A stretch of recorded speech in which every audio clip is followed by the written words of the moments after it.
Good evening, everybody, and thank you all for tuning in. Welcome to another episode of TalkNL.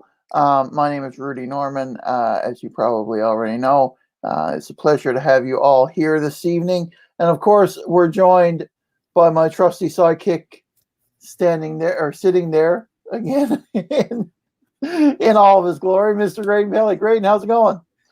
Going good, Rudy. Another beautiful day here on the West Coast. Got lots of sunshine today. Got 6 kilometers in walking today, and it's a beautiful evening and looking forward to a great show tonight and talking everything NL.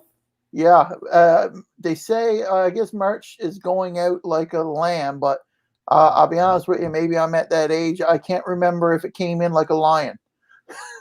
Yeah, I think it was. We had some not so great days at the beginning of March, but you know what? I'll take whatever comes every day. Absolutely, and I'm looking forward to the warmer temperatures and stuff now, kicking in as spring hopefully finally gets here. You know, Sheila has her brush over with. Hope so. I hope so. Graydon, we're in for a real great show here tonight. I'm excited. I've been looking forward to this ever since we put this together. We've got a great guest this evening standing by. She was a former candidate now. The election's finally over, and we'll talk about that in a second. But in St. John's West for the PCs, and she was kind enough to agree to come on our little podcast here tonight, Miss Kristina Ennis. Kristina, how are you? Hi guys, I'm pretty good. How are you guys doing? We're doing all right. We're doing all right. Thank you so much for agreeing to come on. We're looking forward to a great chat. Listen, I love chatting with people, so I'm happy to chat with you guys. We've never gotten to do this before, so I'm looking forward to it. Yeah, it's great. Yeah. So Christina, I mean, I've been following you on Twitter. I think even before the election happened, just because you've always been politically involved and you've had some good things to say. So like, what inspired you? Like, when did you start thinking about, hey, you know what, maybe I'm going to give this politics thing a try? Yeah. So I first got involved. I was never involved in politics growing up, but I got involved with Gillian Pearson's campaign back in 2019. So during the last provincial election, well, I guess the one before the most recent one, and she ran in Mount Pearl Southlands, and Gillian's one of my very good friends. So of course I was on board to help her out with that, and I guess I caught the bug. I had so much fun. I was very involved in her campaign, and I thought to myself at that time, once it was all said and done, I would like to do this myself sometime. Really not expecting it to be less than 2 years later that I would do it myself. But unfortunately, I was laid off from my full-time position in oil and gas back in December. So the timing for me just really worked out. Didn't love the timing of the actual call during the pandemic, but personally it worked out. I was without employment, so I didn't have to overcome that barrier to running, which is asking your employer for a leave of absence or taking time off without income. So it worked out for me that way. And someone, Jillian, encouraged me to run, and a couple other folks from the party contacted me, Mr. Crosby included, encouraging me to go for it. And I decided to do just that the week before Christmas. So wow. It was definitely a whirlwind, but I'm so glad I decided to do it. That's good. Well, you certainly got to participate in the weirdest campaign ever in Newfoundland and Labrador. Absolutely. It was 70 days long. 20. So every day at the beginning of the campaign, I would post on social media at least once a day.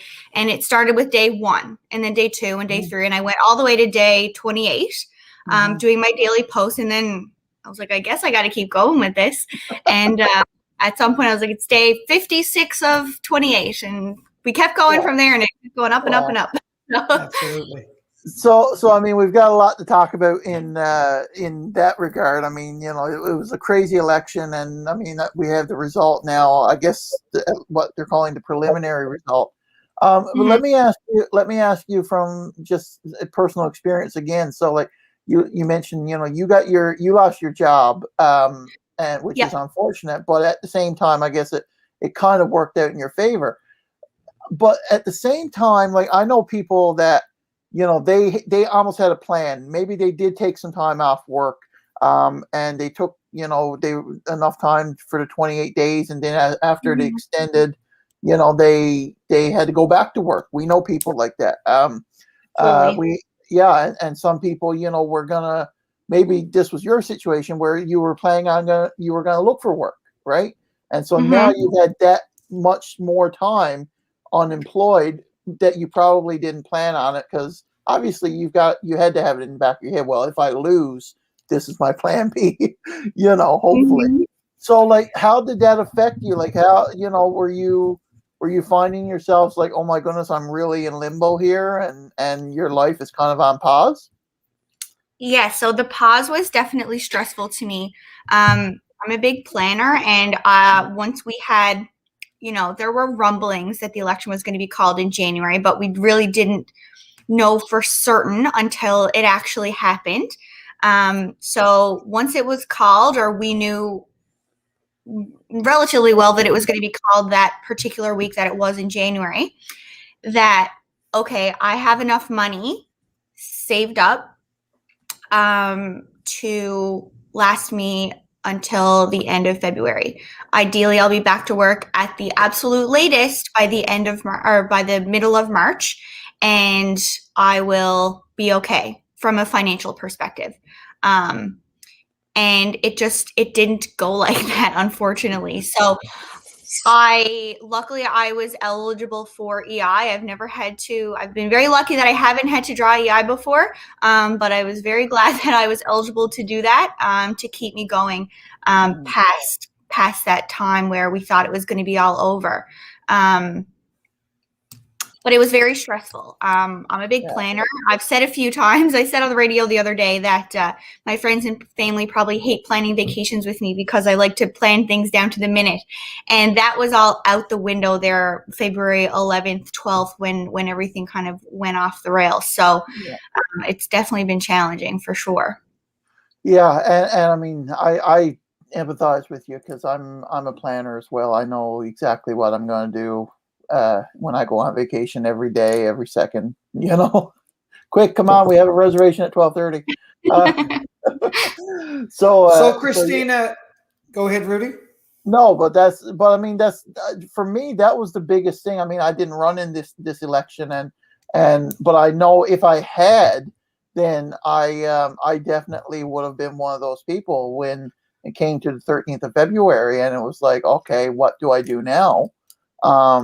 I'm going to have to go back to work, because for me, I mean, I would have had to it would have been taking time off work, would have had to take a leave or whatnot. And I mean, after that, I mean, we had a situation where one of the candidates we know, he took his annual leave, his vacation time, basically, which he was permitted to do. Yeah. And he saved up that vacation time for the purpose of, he knew there was going to be an election in 2021.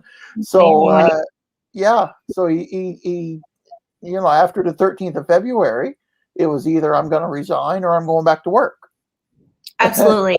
It was so on February 13th, I was like, I was still very optimistic about the result of the election, of course. So it was very tough. Like, do I apply for jobs? Do I just keep an eye on what's posted out there? Like, do I wait until it's all over? But at that point, we had no idea.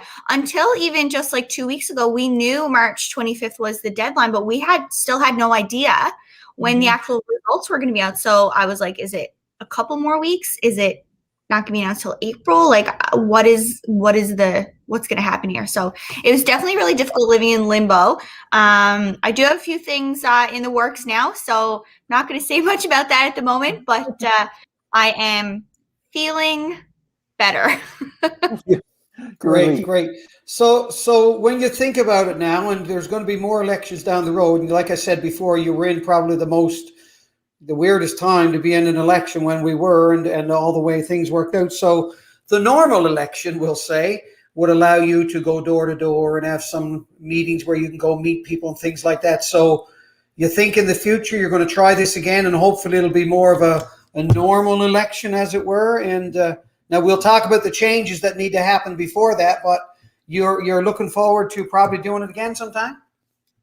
Yeah, so I said a few minutes ago, and back in 2019, I kind of caught the bug, but that was kind of an understatement to how I feel now. I just really feel like I've found my calling almost at this point. I enjoyed every aspect of the campaign, and I've got to say, like, the team behind all of the PC candidates have just been amazing.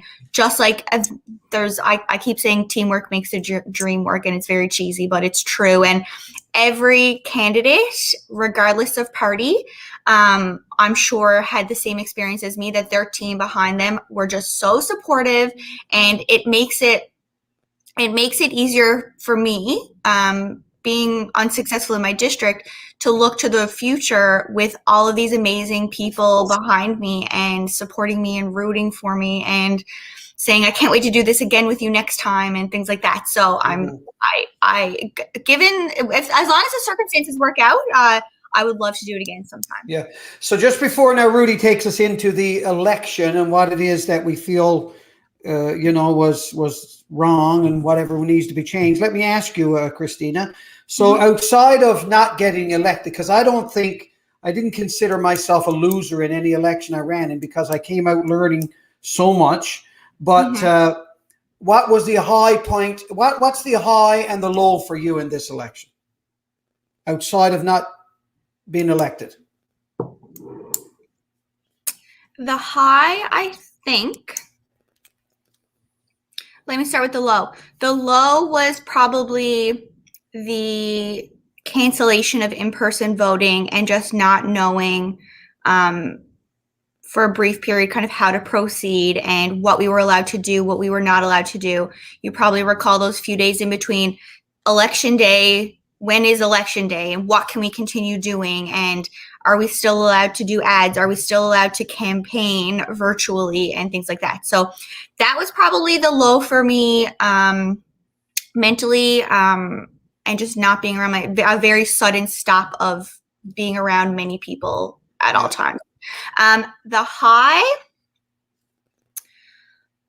someone told me just before Christmas, when I was considering, I talked about it before, but when I got really serious about it there in December, that I would never be 100% ready. And I was having a conversation with this person, and I was telling her how I felt, and that I wasn't sure if I should do it. I wasn't sure if I would be a good candidate. I wondered why the party wanted me over other people. And she said, you'll never be 100% ready. That followed up with a call from Mr. Crosby, and he gave me lots of encouragement, and basically made me believe in myself. So I think the high overall is just that I took that leap towards something that I wasn't sure if I was going to be able to do, or if I was going to be good at it, or if people were going to resonate with me. And I think all of the support that I've gotten from people that I don't even know has been the high, and other people believed in me and have given me a sense of confidence moving forward in my career, and my professional life and my personal life that I didn't necessarily have before. Good. I feel like a big winner. Awesome. Yeah. So, I want to talk about so much here, and I feel like my mind's going a million miles a minute. I want to ask you about, obviously, or at least bring up this late breaking news, I guess, today. I don't know if it's breaking news, how many of us probably expected it, but I mean, Jess Crosby officially announced his resignation today. I sent out a Twitter thread earlier that, I was really sad to see it. I'll be honest with you. I haven't agreed with everything that Jess Crosby has said and done. I know, Christina, you were probably very close and worked through the campaign and stuff with him, and you saw sides of him that we probably haven't seen him, but Graydon and I know him as well. And I mean, I when I think about Jess Crosby, I mean, I don't necessarily think about, like I said, every policy that he's come out with. I haven't agreed with it, but I remember back when he was running for the leadership of the PCs, and Graydon, you were probably familiar with this as well. And he visited here, my area in our district, and I spent a day with him. Went around and showed him the area and had supper and spent a lot of time in the car just driving around and stuff. The guy is a genius. He is. He is just such an intellectual and such a well-read person. And I mean, we can talk all day about how charismatic and somebody is, and how much they resonate with voters. And unfortunately, in politics, especially in Newfoundland and Labrador, I think that's something that people really gravitate towards. But I really gravitated towards chess when it came to just having a one-on-one conversation with him. And I wish more people saw that side of him. Do you? Or? I totally agree. Yeah. I mean, it's the nature of the opposition that you are, I guess, criticizing what is going on to make sure that the province is heading in the best direction possible. So that's kind of the nature of the opposition. So things in the news are constantly negative, and because us and other parties are questioning the decisions being made, and that's just the nature of opposition parties. And I so wish, like you said, more people. I wish he had the opportunity to have one-on-one conversation with every single resident of this province. He is such an interesting man. He has had such a long, successful career in law. He is a big yogi. He loves yoga. He's so well-traveled. He has amazing stories from when he was doing lots of traveling when he was younger. Big moose hunter. He's just so great to talk to, and so intelligent and thoughtful and kind. And I got the opportunity to have dinner with him and his family and another candidate at one point a few months ago, and I just had the best evening. We barely even talked politics. We talked about what we like to do outside of our day-to-day jobs, and it was just, I really enjoyed it. And I do wish people got the opportunity to see that a little bit more. I think we got to see his sense of humor a little bit in those in the commercials and the videos that he did with his family. My personal favorite was the one with the fish and chips, where the server said, "What would you like?" and he released all of his visions. I liked that one personally, but the Rachel one was great too. But it just shows his sense of humor, and he's able to laugh at himself and make jokes, and he's a very dry sense of humor, and I really like spending time with him. So I am sad to see him go, but he has been an excellent leader from my perspective of the party over the last several years. Yeah, it's politics aside and everything. It's like I said, it's sad to see a great mind, someone who had some good ideas. Like I said, not everything we agree with, but you're not going to. But some good ideas and some thoughtful ideas as well. So I mean, let's talk about it. Let's dive right into it. So how did you feel when you saw the results? How did you find out the results, Christina? Where were you when the world stopped turning? So I'm here currently in my living room. I had a small group of my core team members and my family over, just my parents and my grandfather, Patrick, who I talk about on social media a lot. Whoever wants to make a Twitter account. Oh my gosh. Listen, I'm working on it. I'm going over more. We're going to learn Twitter a little bit more. My campaign manager, my best friend who did all my social media, and one of my other friends. So we were here and we found out on the news with everybody else. Like, we were refreshing the Elections.NL website, and at noon the banner came up across the top, and I Control F'd, searched Christina because I'm the only one with that name in the race this time around, and found St. John's West on the list. So it was very strange in comparison to how we viewed election results typically. even I don't know if you guys were which feed you were watching. I was watching NTV, I think, and I mean, you could just tell that everyone was doing everything on the fly. Like nobody knew what was going to happen. Everything is fine. So I found out at the same time that everybody else found out. Yeah.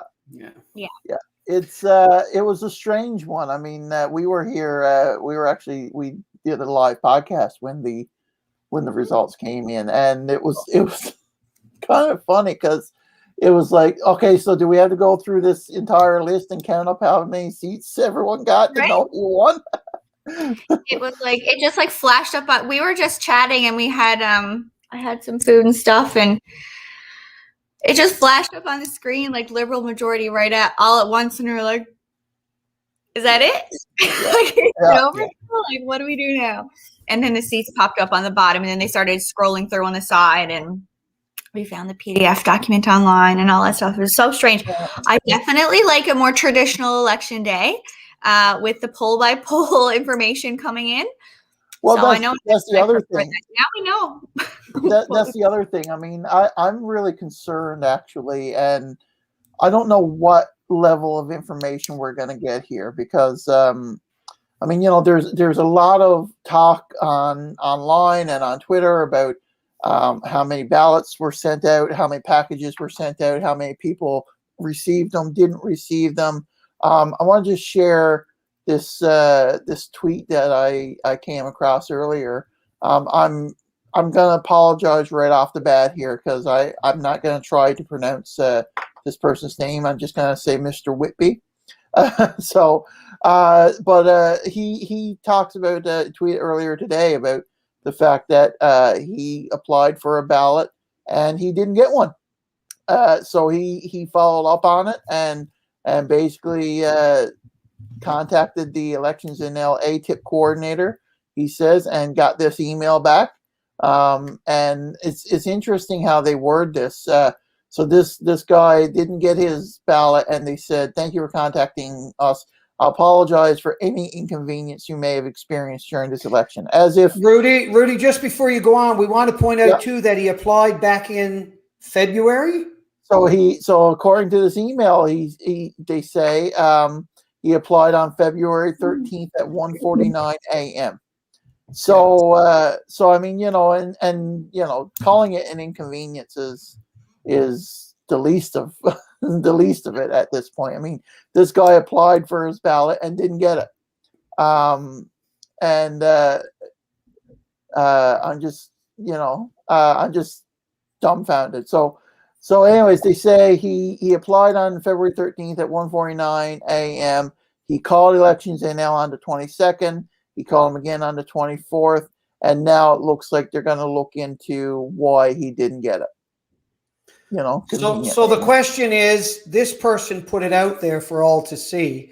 So the question now is, how many people are in the same situation as this? And we said from the start, I mean, let's face it, when this election was about to be announced, we put it out there and said we didn't agree with it happening. We don't think it's the right time. Newfoundland and Labrador now we're not in the mindset. We were in the middle of a pandemic and blah, blah, blah. And we were looking at, what was happening in other parts of the country. Then the election was called. We said it was not necessary. It was irresponsible. It was not considering the lives and the thoughts of Newfoundlanders and Labradorians. So we have this person now who applied early in the election for a ballot, didn't get one. And now how many more people are in that situation that we won't hear about? Maybe we'll never hear about. But it makes this election, I mean, and every day I hear more, I talk to people, it makes this election so wrong, and it's not a legitimate election, aside from the fact 23.16% of eligible voters elected a majority government. Yeah, it's troubling. And the thing that, I find most troubling is like I said, we've got a list of districts, a list of candidates, and supposedly how many votes each candidate got. We have no idea yet how many spoiled ballots there were. We have no idea yet how many how many ballots were sent out, how many were requested and not sent out. And do you think we'll ever know that? Do you think those numbers will ever come to light, in a true, transparent way? I mean, we've got Alison Coffin in St. John's East Kitty that lost by 95 votes, which is not. I think it was like 50 something. Was it? I think so. Yeah, 50 something. Yeah. I think Mount North was close as well, like that, but not as close as St. John's East Kitty Vitty. But I think it's very important that we definitely, I guess, get that information. What's the saying? What gets measured gets managed. Is that the saying? Yeah. And I think it's very important that we know exactly how many people really did try to vote, but also how many kits were sent out. Like, was everyone's kit? Where is the gap? We need to identify where that gap is, because mail-in voting isn't going to stop. Even if we weren't in a pandemic, it was still the winter. A lot of people still probably would have exercised their right to vote via mail. And I heard about instances where people applied to vote by mail originally, like back in January, and didn't get their kit. And once you apply for that kit, your name is marked off the voters list. So if election day rolls around and you still haven't gotten your kit in the mail, you can't vote. So regardless of the pandemic and the change of alert level and hour changes that we went through at the last second, there were issues going on before that with the mail-in ballot kits. You can't vote unless you call the elections officer and he lets you vote on phone. Well, listen, that's not in our legislation. But I think it's important that we get, first of all, how many people applied. Second of all, how many kits were sent out, which I would assume Canada Post has some kind of information or record of how many express post envelopes. Well, here's the thing. Let me sorry to interrupt you, but I'm going to tell you something. Like, this is the thing that shocked me. Not everybody got an express post envelope. I thought the purpose of doing the express post envelope is because it could be tracked and it was registered and so on and so forth. My wife and I, both of us received our envelopes, our ballots. Sorry, I don't know what happened to my camera. There we go. My wife and I, both of us received our ballots. But I received just a regular stamped envelope. Like, for your return envelope? No. For my the one ballot. The one Elections NL sent me. Right. Hers was an express post registered, trackable envelope, right? And mine was just a regular, a $1.09 stamp or $1.15 stamp. How much is a stamp? Right. I can't tell you. Very interesting. Like, I think that's part of what we need to know. We need to know the numbers of who applied, how many ended up coming in, the spoiled ballot information, of course, and the basis on which ballots were deemed spoiled. We've all heard about some envelopes allegedly being considered spoiled if they weren't signed with cursive writing. Yeah. I actually had a really interesting conversation. I coach high school kids in competitive cheerleading, and they were telling me the other day, because they were interested in the election because their coach was running, and they were like, we don't know how to cursive write. So, like, what happens when we're 18? Yeah, absolutely. Like, we didn't learn how to cursive write in school. I tell you, I deal with young people all the time having to sign their name, and I know 20, 22-year-olds that just don't know how to cursive write. They just print their name. That's their signature. I mean, my signature is far from a cursive writing. I mean, I'm one of those scribble guys. I just right. Yeah.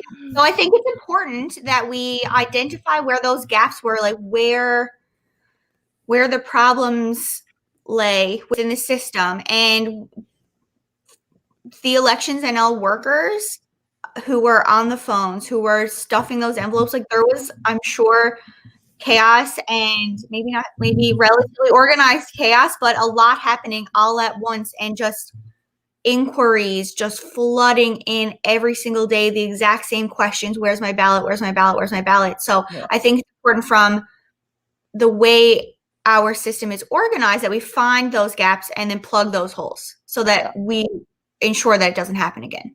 Yeah. I do stand corrected. You guys were correct. So Alison Coffin apparently lost by 53 votes. Yes. Which is not a lot at all. When you think about the fact that, you've got spoiled ballots, you've got people that were supposed to get ballots and didn't. I mean, here, this is my district, Bayvert, Green Bay, right here, 171 votes. Even there, that's not a lot of votes, right? And the other thing that, really troubles me as well. So, in my district, we had a voter turnout. By the way, this is my spreadsheet that I just put together because I'm a nerd. This is not anything from elections. I was looking for a spreadsheet with everything typed up. If you're interested in sharing it with him, I'll share this with you after. No problem. If Elections NL isn't going to do it, dang it, I'll do it for us. No, the Wikipedia page is already updated with all the 2021 information. I tell you, that guy is. I had nothing to do with that, but that guy is on it. That guy is on it. Look at the voter turnout here. Look at how many districts got less than 50% voter turnout. It's. I think mine was 49. Yeah, right. So Labrador, especially. Let's look at everyone. Almost everyone in Labrador got less than 40%. The NDP candidate, I'm sorry, I forget the full name, but Patricia in Torngat Mountains, she's been raising she's been raising alarm bells about Torngat Mountains. 23.3%. That's astronomically low. I heard Leela on I think it was Open Line the other morning, and she won Torngat Mountains. In all likelihood, she likely would have won if voter turnout was higher. But she genuinely wants to know, and I do, and you guys do, and so many people. Patricia wants to know, why did only 23% of people manage to get their ballots back when they know for a fact that more than 500 people tried to vote? Yeah, that is very low. And going back to finding those gaps, like, where was it with the postal system, or was it with Elections NL getting those kits out? Like, where was the delay? Well, the thing about this, also another thing about it is this. The Premier now comes out and says that he's going to examine what went wrong and look at the election process and blah, blah, blah. But, we've heard this statement so many times now since he said that, and it bears repeating. But, the Premier has never said there was any issue. He said that Elections NL is doing what they can. They're doing a great job, and so on and so forth. And throughout the whole process, Kristina, we never heard one Liberal candidate speak out about them. So are we saying that only PC, NDP, NL Alliance, Independents, only these people had concerns about the process of this election? Come on, let's be realistic here. Newfoundlanders and Labradorians are smarter than that. So the Premier said there was no problems. He didn't see any issue. It's not his job. It's Elections NL's position to do that. So how can we expect this to change unless, and I was a little bit disappointed yesterday as I was traveling. I was listening to, I think it was Open Line, the late repeat of Open Line. And then I finally heard some candidates that didn't get reelected talk about how this needs to be looked at and that needs to be looked at and whatever. But how come we don't see these candidates speak up when they're elected and they're in a position to make some noise and make a difference, but yet once they lost the election, this was wrong and that was wrong. So you as a candidate and us as NL Alliance, we have said clearly what we believe needs to happen, but why is it when these people get elected, they see this, but yet they are not willing to stand up and say, this has to change? Is it because they've gotten elected on this system, they get reelected on this system, and they don't want to mess with what gives them success. Absolutely. No, I thought that was very interesting when he did say that he was going to make sure we figured out where the challenges were and overcome them. Andrea just said there in the comments, and I know I replied to you earlier on Twitter, Andrea, when you said this, he said there was a good balance between democracy and public health.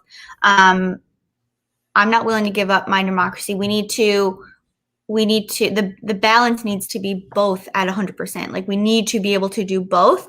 I get into discussions about the oil and gas sector a lot with people. And again, it's not an either or situation. We need to figure out a way to have both.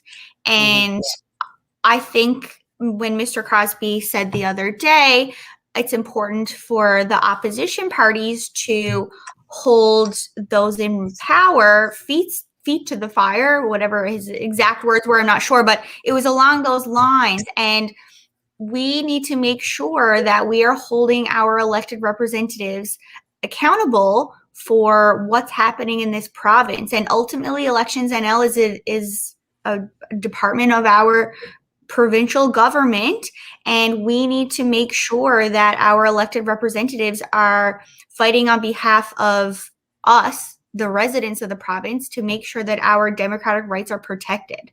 So I feel like a broken record, but finding those gaps, and I encourage people to write letters to their MHA, to other MHAs, to whatever MHAs you wish to contact about your issues. And this is a really important one. I think voter apathy is at an all-time high. People just don't seem to care. So I think education and awareness about why it's important to vote and the importance of our democratic system is going to be important going forward. And I really hope that's in the Elections NL mandate in the future. So, Kristina, with all going back to you as a candidate, I mean, you've heard, I'm sure, over the last years and about democratic reform. We need things to change. We need things to be done differently. Our government needs to be, as you said, more accountable to the people who elected them. So, as a candidate, and you ran in St. John's area as a candidate, and when you hear democratic reform, real democratic reform, what is it you envision this reform to be with regards to the operation of government? Well, I'm definitely interested in participating in post-election analysis with my fellow candidates to kind of figure out where we need to go from here. I'm not as familiar with the legislation as I want to be. So that's something that I'm going to be doing over the next several weeks before I hopefully get back to work, is learning more about what went wrong and where. I have the anecdotal information as it was happening. But, there were a lot of issues highlighted and gaps. I mean, one of the big ones that's very blatant that I think can be addressed fairly quickly, and it could have been back in the fall probably when the other parties suggested we needed to do some looking at our legislation, is that our legislation doesn't account for the existence of the internet, for example. The internet's been around for enough elections that it should be accounted for in our processes and our policies and procedures. So that's just an easy one, but I definitely will need to do more research and looking into that. But I know there are groups within each of the parties, as well as the independents. I know Paul commented here. I know he's very right. Winning or losing isn't the issue. Democracy is the problem, and or not the problem. We need to make sure that our democracy is upheld, and I think we need it can't be it's not a partisan issue. Yeah, that's right. It's about all of us. And I keep going back to, a lot of people accuse me of partisanship on Twitter lately. And obviously they haven't been following me for times before the election, because me asking questions of our government officials isn't anything new. That's not new. I've been doing that for years. So, we need to work together, and everyone runs in an election because they want a better Newfoundland and Labrador for all of us. And I really think we need to keep that in mind. It's not the blue team versus the red team versus the orange team versus the independents and NL Alliance. It's not all of us against each other. We're all here for the exact same reason. Well, that's the key. So excuse me for interrupting, but that's the key you talked about right there. And the problem is, I think, and we have said this many times, we've heard a lot of people say it, is the problem's not, PC, Liberal, Independents, NDP, and all. The problem is people, as you said, when they run in an election, they run with the best intentions. However, it seems that once they become a part of a particular party that gets elected in the House of Assembly, then you have to toe the party line. You have to say what the party says. You have to, fall in line. So until this system changes and we have elected people who are elected to represent their constituents, unless they're allowed to speak freely and vote freely on issues that affect Newfoundland and Labrador, I don't think anything's going to change. So true democratic reform has to happen before we're going to see any real change in this province in our political system. Right. Yeah. I want to go back to my spreadsheet for a second. I love a good spreadsheet, Rudy. I'm all about the spreadsheet. So I mean, my biggest thing when you talk about democratic reform, and this is the thing that's irked me for years and years and years, as long as I can even remember, since I got interested in politics, is the fact that I realized that only the people who show up get a voice. So in this case, I mean, we had a 48.01% voter turnout, right? So when it comes to like the popular vote, I mean, the Liberals got 48.24% of the vote, to total vote that was cast. If we go to the possible vote that could have been cast, 23.16% of the province voted Liberal in this election. Okay, and they ended up with a majority government. How in the world? Now let's take the 23.1%, because I mean, maybe 100% participation is a pipe dream. Okay, but even at 48.24%, how in the world is that a majority? Man, like I don't understand it. And for me, the answer for this is in ranked ballots. I really feel that, I mean, we need to have a ranked ballot system. And I'll bring back a comment that Janice said here, and she's referring to the district actually that I live in as well. So Brian Ward won this district. He's the MHA now for our district. Approximately 20% of the vote. That one was close. Right? So I mean, he got 20% of the vote and he won. There's no doubt, there's no other alternative, but we have to get rid of first past the post. We do not elect majority governments. We do not elect people with the largest part of the vote. And I totally agree with you, Rudy. A ranked ballot is the only way that anyone who gets elected to the House of Assembly gets there, because they got more than 50% of the vote. Yeah. Have you looked at a ranked ballot system before, Christina? Or I know how they work. Yeah. Yeah. So I mean, they're used right now in most party leaderships, right? If you have several candidates, I mean, all the major parties, both federally and provincially, I think, use a ranked ballot system. So I mean, if they're good enough to elect the leaders of the political parties, I don't know why they wouldn't be good enough to elect an MHA, to be honest with you. Do any other provinces use that system? Do you know? BC I think they've tried it. I don't think they're using it currently. But I think they're in the process of. They've done some really good things when it comes to electoral reform. But if we can elect a leader of a party by that process, why can't we elect MHAs by that process? Very interesting. Yeah. I hope. I don't know how this would happen in real life, but I would like to see a committee of all the parties and representatives working together towards this. Like, it can't be just one party working towards it and Well, the Well, thing there's- about it I'll is, tell you- Christina, we do have Premier Ball, our former premier, did put together and appoint an all-party committee on democratic reform. Yeah. Okay, but we haven't seen any actions really put out there. I think one of their focuses, I mean, they were going to focus on probably election spending and things like that. But the thing about it is, we have to have true representation of the voters. Come on, like Rudy just said, what was it, Rudy? 23.16% elected a majority government in the province of Newfoundland and Labrador.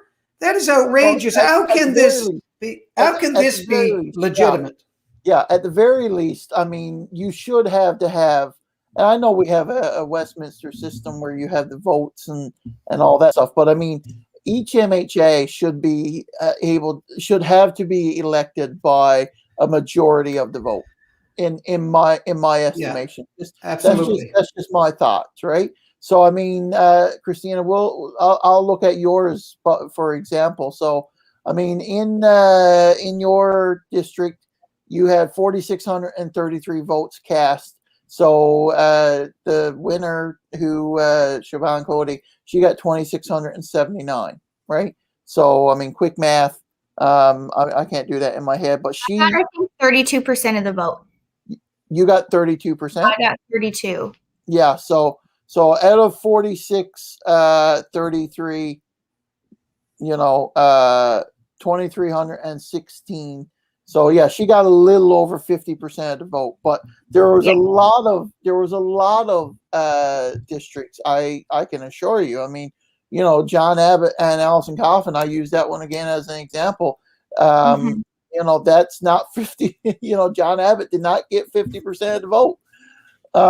So I mean, at the end of the day, the will of the people. Here's how it was explained to me this was when light bulbs went off on my head. So let's use John Abbott, for example. So, and I'm not trying to pick on John Abbott by any means, but so John Abbott and Von Hammond and Allison Coffin. So John Abbott got 2447, Von Hammond got 856, Allison Coffin got 2394. John Abbott won. More people voted against John Abbott than voted for him. Yeah. Right. So I mean, that in itself, when you put it in those terms, I think that in itself gives reason to ponder, say, that's an interesting concept. More people didn't vote for John Abbott than voted for him. So if more people didn't want him to be MHA than wanted him to be MHA, then why did he win? Yeah, because of first past the post, bottom line. That's right. That's first past the post. So I mean, it just makes me ponder. And aside from the low voter turnout, and I mean, we can talk about that all day. We can talk about the sham of the mail-in ballots and the wash job that Electoral did, and so on and so forth. But at the end of the day, even if we had in-person voting, that still would have been the case. It's hard to say. I mean, I think our focus when we look at the legislation, or when the House does, they need to look at voter accessibility, making it easy to vote, and encouraging people to vote and educating people. And they need to do more work on that. We see the government puts out ads to educate people about all kinds of things. We have ads about Bridge the Gap. We have ads about other government programs, lots of stuff, tourism, lots of things like that. And we as a province, that's it. That's a big gap that I see. Exactly. And I agree with you there, because, I mean, we knew this election was going to happen in the middle of a pandemic, regardless of the outbreak or not. Why wasn't there promotional material? Why wasn't there brochures put out in the mail? Why wasn't there ads on NTV News of Bruce Chalk showing people how to fill out a mail-in ballot?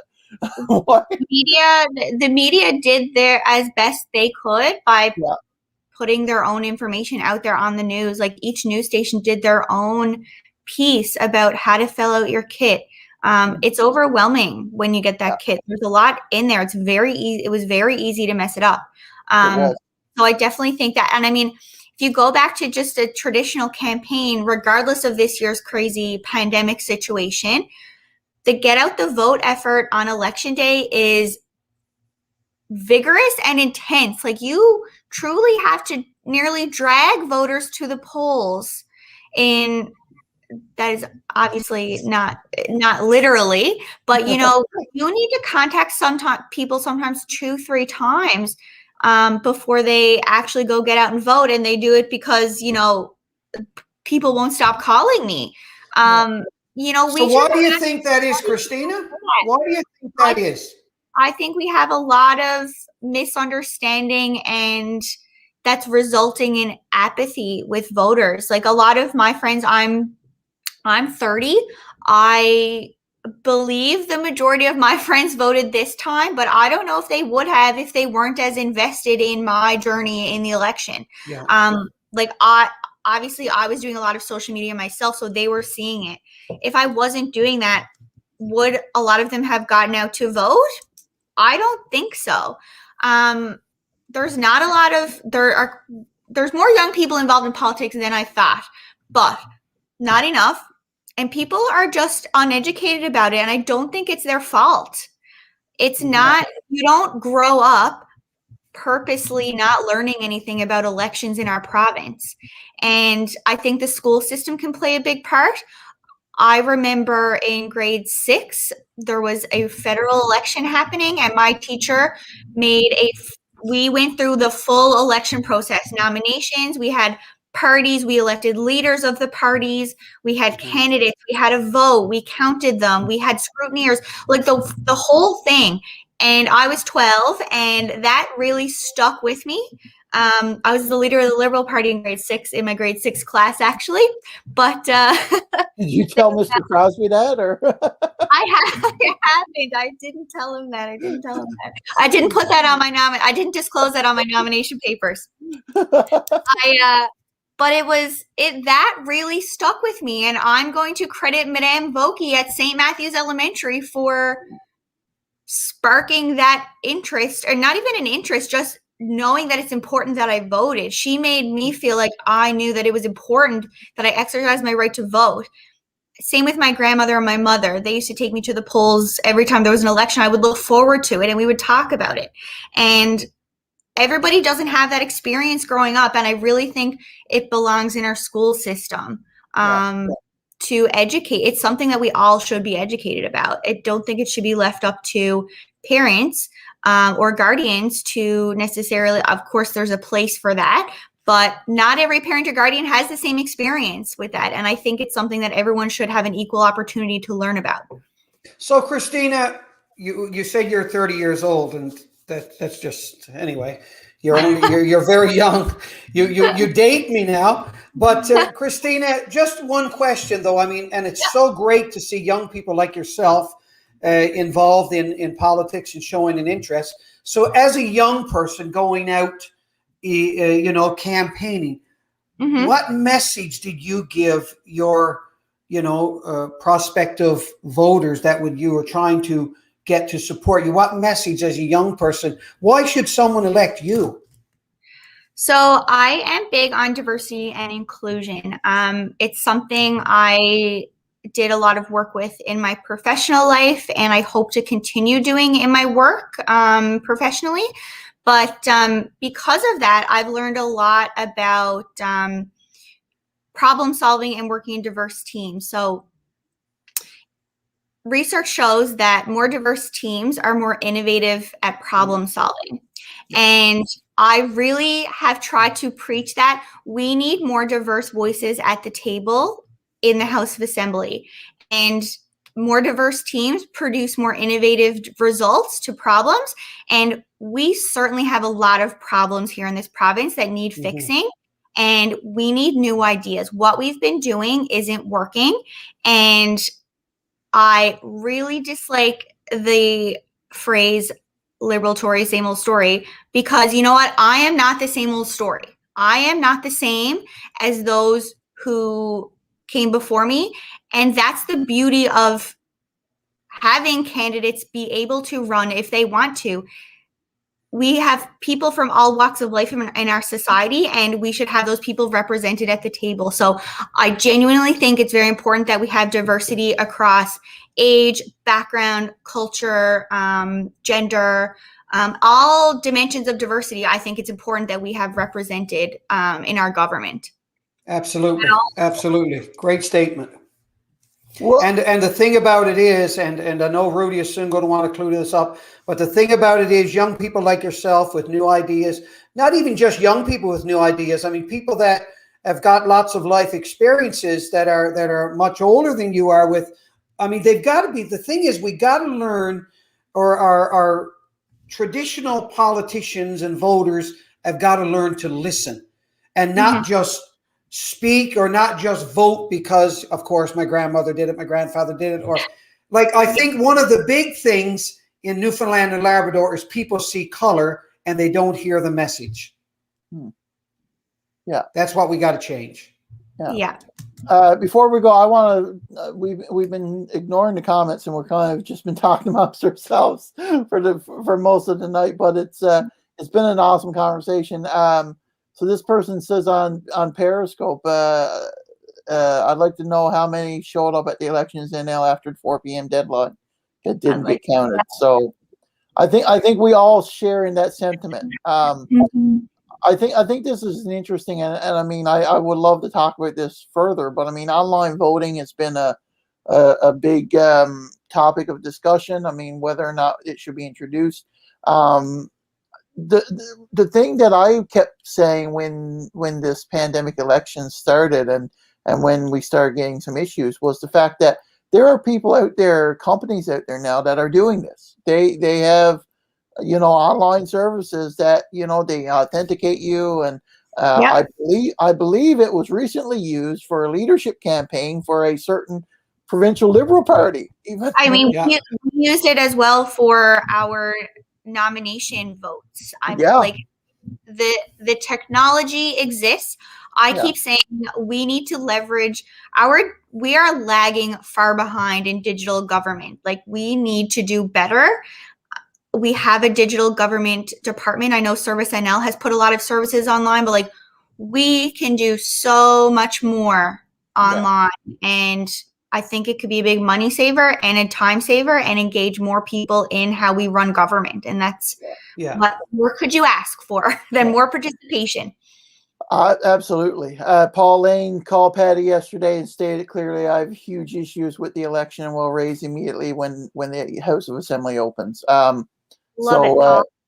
I'm glad to hear that, Paul, and I hope you raise it before the House of Assembly opens, and long after it closes for the session.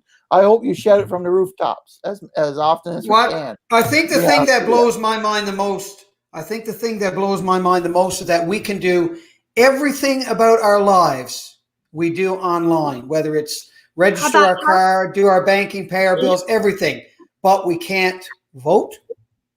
It's and I don't know how many people would avail of voting or whatever, but I mean, at least, or online voting, but at least it's another option. I mean, to give people, it's all about accessibility. You should be able to vote. I'm a big proponent. I mean, everywhere has a Canada Post outlet, or most everywhere. I mean, I'm a big proponent of going to a Canada Post outlet and saying, "Hey, here's my vote." If that's the mail-in voting, get your ballot right there. Send them all out to the Canada Post people. Get your ballot right there and swear your Canada Post mistress or mister into the regent of Elections NL. I don't know, but yeah, it's making it accessible. George says hello. Hi, George. How's it going? Hi, George. Hi, George. George is in the UK, maybe. I don't know. We all need to work together for the good of the people of Newfoundland and Labrador. Lori, there it is. I think that's what we're going to end on right there. That's the message of this evening. That's what we're all trying to say. And I think that's the perfect sentiment for us to say. This has been an incredible conversation, Christina. I'm so pleased that you joined us. Like, this is. Thank you for inviting me. Yeah, this has been one of our best, I've got to say. And the thing about it is, Christina, the point that you made is this is just a small thing we do here every week, but we need to get everybody together. We'd like for all the politicians to want to come on TalkNL because we want to talk about Newfoundland and Labrador. We're not into colors and parties. We're into talking about what's going to make Newfoundland and Labrador work. Love it. Exactly. And candidates listening to this, I highly suggest you come on and hang out with Rudy and Graydon. It's been a great hour, an hour well spent talking politics. My friends are sick of me talking about politics, so I'm happy to talk with you guys.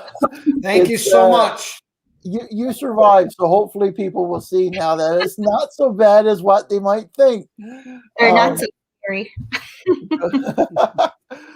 Awesome. Well, guys, thank you all for tuning in, and it's been a great evening. Christina, we'll probably get you on again maybe sometime, and whenever something else goes on, maybe the next election. The next election. Yeah, or if this one gets challenged, we'll get you back to be continued. Sounds good. Continued. Awesome. All right. Thank you, guys. You guys have a great night, and thank you all for tuning in. We'll see you all again next week. Take care and be safe.